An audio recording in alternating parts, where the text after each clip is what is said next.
All right, guys, so today I'm going to break down the difference between localized fatigue versus peripheral nervous system fatigue versus central nervous system fatigue. Because I feel like a lot of people throw these terms around but don't really know what they mean. All right, so first let's cover localized muscular fatigue. This is that burn inside the muscle you feel while you're training. Physiologically, that happens because the muscle's running low on immediate fuel like ATP and phosphocreatine. Metabolic byproducts start building up and start interfering with contractions. And motor units inside that specific muscle begin fatiguing. How you feel this in the gym would be a strong pump and deep burn in the target muscle. Reps slow down even though you want to keep going.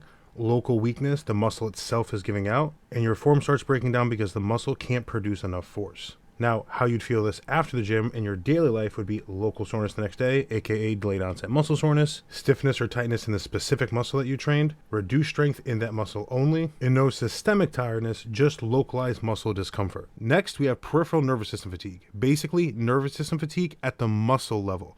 It's not your central nervous system yet, it's the nerves and neuromuscular junction that are starting to get tired. Physiologically, this happens because the nerve signals going to the muscle become less efficient, motor units start firing at a slower rate with reduced synchronization, and acetylcholine at the neuromuscular junction gets depleted. How you'll feel this in the gym is your movements will become sloppy or less coordinated, your reps will feel off even if the muscle itself isn't burning, you'll lose explosiveness and smoothness, and the RPE feels higher than it should for the same load. Now, how you feel this after the gym in your daily life would be slight clumsiness or slower reaction time, feeling a little off cognitively or less sharp, tasks that require coordination feel less smooth, and you don't feel sore everywhere, you just feel neurologically taxed. And finally, we have central nervous system fatigue.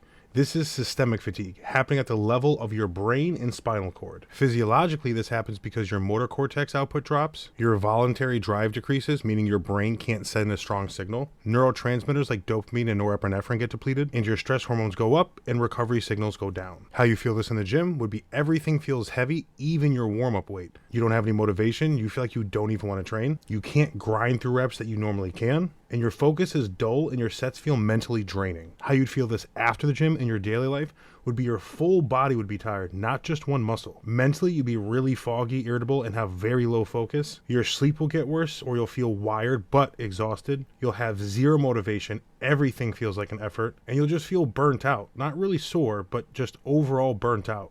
So I hope this helped clear things up, because understanding the differences between these types of fatigue will help you train smarter, get better results, and know when to push versus when it's time to pull back and focus on recovery.